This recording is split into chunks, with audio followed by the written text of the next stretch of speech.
Good afternoon, everyone, and welcome to all of those watching this live stream Policing Board meeting to receive and question the Chief Constable on his monthly report. Our board members, the Chief Constable and his team are all joining us through Zoom. A special welcome to Pamela McCready, who joined the leadership team this week as Chief Operating Officer. We're expecting great things, Pamela, over the coming days. This is the first ever Chief Operating Officer for the PSNI, and I think it will be a very positive appointment.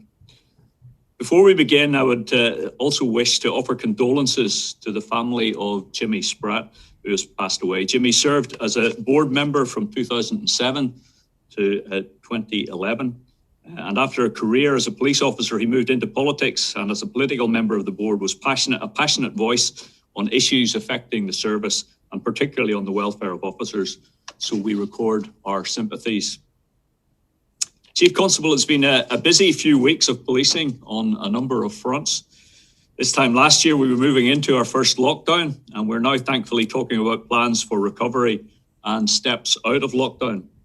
That, of course, has implications for policing in terms of continuing to support the executive measures, but also in looking to the future and a return to routine business of policing. We've been working with you on the policing plan for the year ahead, and I've also had some discussions on how best we collectively deal with issues around trust and confidence in policing that have emerged over the course of the pandemic. But before we get there, we do have a number of public holidays ahead. And if we're going by data, there remains a considerable number of notices and fines for breaches still being handed out. So if we could have an update on your assessment on the continued policing response to the pandemic and any discussions with the executive steps out of lockdown in terms of guidance.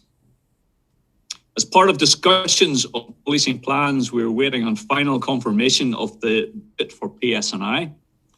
Before we are all agreed it would be a progressive step if we had to reduce police officer and staff numbers.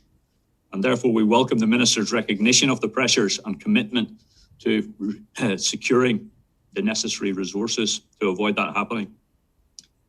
We also know additional funding streams for security and also for the important work of the Paramilitary Crime Task Force. And we welcome the progress of work by this team this month in terms of both investigations and arrests. Since our condemnations last month, there have been a series of further threats to media representatives and also a number of political representatives, including online abuse. There have also been, as you're aware, incidents at constituency offices. As a board, we join with the wider community in the condemnation of these incidences, but they do seem to be increasing in number.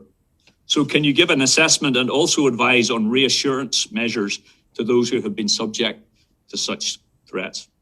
So following your opening remarks, we look forward to bringing our questions to you, but over to you, Chief Constable, for introductory remarks. Thank you.